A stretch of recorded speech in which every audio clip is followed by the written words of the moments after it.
নমস্কাৰ বন্ধুসকল, স্বাগতম জনাইছোঁ নতুন ভিডিঅ'লৈ। যদিহে আপোনাৰ জুনিয়ৰ ইঞ্জিনিয়াৰ হ'বলৈ মন গৈ আছে, তেতিয়াহ'লে আপোনাৰ হাতত এটা ভাল সুযোগ আহি গৈছে। এটা নতুন ৰিক্ৰুটমেণ্ট ওলাইছে, য'ত নেকি 53টা জুনিয়ৰ ইঞ্জিনিয়াৰ হিচাপে পোষ্ট আছে। এই ভিডিঅ'টো সম্পূৰ্ণভাৱে চাব, গোটেইখিনি তথ্য ইয়াতে লাভ কৰিবলৈ গৈ আছোঁ। PWD আছাম ৰিক্ৰুটমেণ্ট 2026, য'ত নেকি 53টা জুনিয়ৰ ইঞ্জিনিয়াৰ পোষ্ট মুকলি হৈ গৈছে।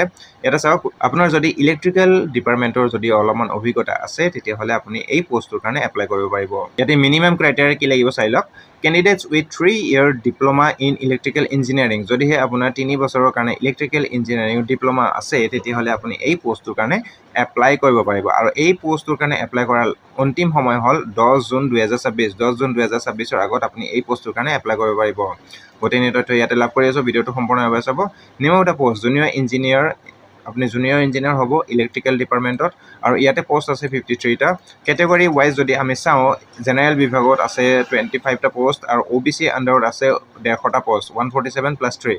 আৰু SCৰ কাৰণে আছে 2টা পোষ্ট, আৰু STৰ কাৰণে আছে 9টা পোষ্ট। প্লেইনছৰ কাৰণে 6টা, আৰু হিলছৰ কাৰণে 3টা। ডিপাৰ্টমেণ্টৰ নাম হ'ব PWD, আৰু পে স্কেল হ'ব আপোনাৰ 14,000ৰ পৰা 70,000লৈকে প্ৰতিমাহে। আৰু ইয়াৰ গ্ৰেড পে হ'ব 8,700। এলিজিবিলিটি ক্ৰাইটেৰিয়া আপুনি চাই ল'ব। আপোনাৰ এজ লিমিট হ'ব লাগিব 18 বছৰৰ পৰা 40 বছৰৰ ভিতৰত, যিটো নেকি এজ ক্ৰাইটেৰিয়া ধৰা যাব 1 জানুৱাৰী 2026ত ধৰা। যদি সেই ডেটটোত আপোনাৰ এজটো 18 বছৰৰ পৰা 40 বছৰৰ ভিতৰত হয়, তেতিয়াহ'লে আপুনি এই পোষ্টটোৰ কাৰণে এপ্লাই কৰিব পাৰিব। আৰু ইয়াতে এজ ৰিলেক্সেশ্যনো আছে। SCৰ কাৰণে আছে 5 বছৰ, STৰ কাৰণে আছে 5 বছৰ, আৰু OBCৰ কাৰণে 3 বছৰ আছে, আৰু PWBDৰ কাৰণে 10 বছৰ আছে। PWBDৰ কাৰণে আপুনি এক্সট্ৰাকে আপোনাৰ ডিচেবিলিটি চাৰ্টিফিকেট দিব লাগিব। চিটিজেনশ্বিপ চাব, আপুনি অসমৰ বাসিন্দা হ'ব লাগিব। ইয়াতে এইখিনি লিখা নাই, ইণ্ডিয়ান চিটিজেন হ'ব লাগিব। কিন্তু ৰেচিডেঞ্চিপ চাব, আপুনি candidates must B permanent resident of Assam. আপোনাৰ PRC থাকিব লাগিব। The candidates must produce PRC issued in Assam for educational purpose, আৰু আপোনাৰ এমপ্লয়মেণ্ট ৰেজিষ্ট্ৰেশ্যন থাকিব লাগিব লেটেষ্ট আপডেটেড। এডুকেশ্যনেল কোৱালিফিকেশ্যন হিচাপে যদি চাব যায়, candidates must have 3 years diploma in electrical engineering from any technical institute recognised by AICTE। The diploma course must be a regular course. যদিহে আপোনাৰ কোৰ্চটো ৰেগুলাৰ হয়, তেতিয়াহে আপুনি এইটো পোষ্টত এপ্লাই কৰিব পাৰিব। যদি আপুনি ডিষ্টেঞ্চত কৰিছে, তেতিয়াহ'লে এপ্লাই কৰিব নোৱাৰিব। ইয়াতে আপোনাৰ ৰিজেক্ট হৈ যাব। এপ্লিকেশ্যন ফিজ অলপমান আছে। জেনেৰেল কাষ্টৰ কাৰণে 300 টকাৰ আশে-পাশে আছে, আৰু SC STৰ কাৰণে আছে 200 টকাৰ আশে-পাশে, আৰু BPLৰ কাৰণে আছে 50 টকাৰ আশে-পাশে। ঠিক আছে, আৰু পে'মেণ্ট মোডখিনি আপুনি অনলাইন কৰিব লাগিব। এপ্লাই কৰাৰ প্ৰচেছখিনি একদম চিম্পল হয়। প্ৰথমতে আপুনি এটা APSCৰ ভিতৰত আপুনি OTR বনাব লাগিব, ওৱান টাইম ৰেজিষ্ট্ৰেশ্যন, আৰু তাৰপিছত আপুনি পোষ্টটোৰ কাৰণে এপ্লাই কৰিব লাগিব। যদি এপ্লাই কৰাৰ প্ৰচেছখিনি আপুনি কঠিন বুলি ভাবে, তেতিয়াহ'লে কমেণ্ট ছেকশ্যনত এটা জনাই দিব, মই এক্সট্ৰাকৈ ভিডিঅ' বনাই দিম। ইয়াতে ইম্পৰ্টেণ্ট ডেট চাই লওক। আপুনি ষ্টাৰ্টিং ডেট আছে 11 মে 2026ৰ পৰা আৰম্ভ হৈছে, আৰু লাষ্ট ডেট হ'ল 10 জুন 2026। এপ্লাই কৰিবৰ কাৰণে আপুনি ইম্পৰ্টেণ্ট লিংক ছেকশ্যনৰ আণ্ডাৰৰ প্ৰথম যিটো লিংক আছে, অনলাইন এপ্লিকেশ্যন ফৰ্ম, ইয়াতে এপ্লাই নাও বটনত ক্লিক কৰিব লাগিব।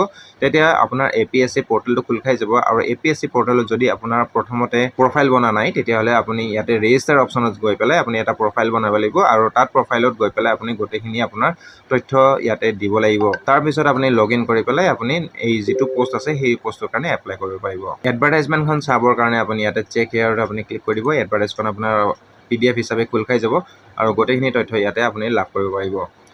APSCৰ তৰফৰ পৰা এইটো পোষ্ট ওলাইছে যিহেতু, তো গোটেইখিনি ইয়াতে তথ্যখিনি আছে, ইয়াতে চাব পাৰিব। ইয়াতে চাওক, before filling up the application form candidates must know that the required certificates relating to age, caste and minimum.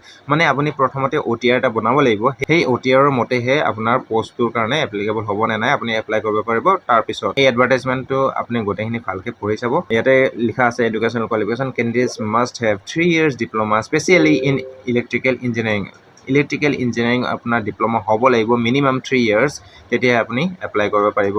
আৰু যদি আপোনাৰ কোৰ্চটো ৰেগুলাৰ নহয়, তেতিয়াহ'লে আপুনি ইয়াতে এপ্লাই কৰিব নোৱাৰে, কাৰণ ইয়াত লিখা আছে diploma course obtained from distance mode will not be considered. ঠিক আছে, আৰু এজ ক্ৰাইটেৰিয়াখিনি মই অলৰেডি কৈ দিছোঁ আপোনাক, ইয়াতে তথাপি চাই ল'ব পাৰিব।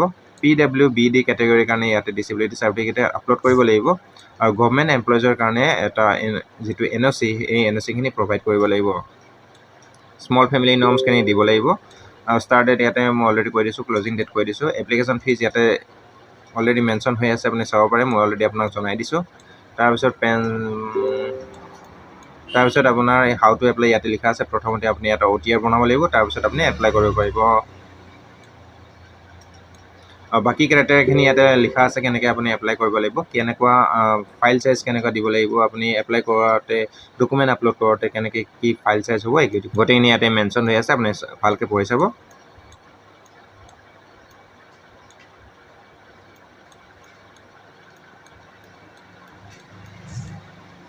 শেষতে চাব documents certificate to be produced at the time of interview. আপুনি ইণ্টাৰভিউ টাইমত যেতিয়া আপোনাৰ মতা যায় তেতিয়া আপোনাৰ গোটেইখিনি ডকুমেণ্টছ আপোনাৰ অৰিজিনেলত নিব লাগিব আৰু চেল্ফ এটেষ্টেড কপিজো নিব লাগিব। আৰু শেষত মই আপোনাক কৈ যাওঁ ইয়াতে ডাইৰেক্ট ৰিক্ৰুটমেণ্টো হ'ব পাৰে, কাৰণ চিলেকশ্যন প্ৰচিডিউৰটো এতিয়া মেনশ্যন কৰা নাই। চিলেকশ্যন প্ৰচিডিউৰটো আপোনাৰ ডাইৰেক্টলি হ'ব পাৰে বা আপুনি যিটো OTR বনাইছে সেই ভিত্তি কৰি পেলাইও আৰু ইয়াতে আপোনাৰ ৰিক্ৰুটমেণ্টো হ'ব পাৰে। আৰু ৰিক্ৰুটমেণ্টৰ কাৰণে ইয়াতে বিভিন্ন জোন আছে, শিলচৰৰ ভিতৰত আছে, যোৰহাটৰ ভিতৰত আছে, নগাঁও, তেজপুৰ, কোকৰাঝাৰ, গুৱাহাটীৰ ভিতৰত এইবিলাক ডিষ্ট্ৰিক্টৰ ভিতৰত আছে। আৰু সেই বিভিন্ন ডিষ্ট্ৰিক্টৰ আণ্ডাৰত যিমানটা পোষ্ট মুকলি হৈ আছে সেইমতে আপোনাৰ ৰিক্ৰুটমেণ্টো হৈ যাব পাৰে। আৰু যদি পিছত কিবা লগা হয় তেতিয়াহ'লে তাহাঁতৰ তৰফৰ পৰা আপোনাৰ পৰা এটা পৰীক্ষাও ল'ব পাৰে, সেইখিনি জনা গৈছে। এতিয়া বৰ্তমান ইয়াতে আপোনাৰ এইখিনিয়ে জনা গৈছে যে selection procedure will be notified later, পিছত জনোৱা যাব, on followed by issuing corrigendum if required.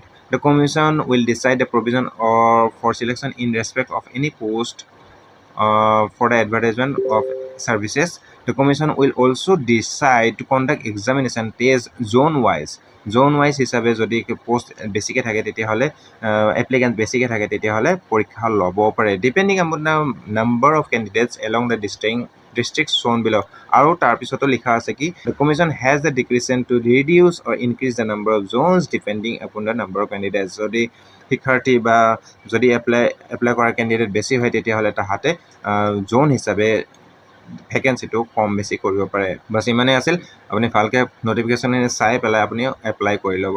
Bus last date হ'ল 10 জুন 2024, 10 জুন 2024ৰ ভিতৰত আপুনি এপ্লাই কৰি ল'ব। ভিডিঅ'টি ইমানেতে সামৰিলোঁ, লগ পাম এটি নতুন ভিডিঅ'ত।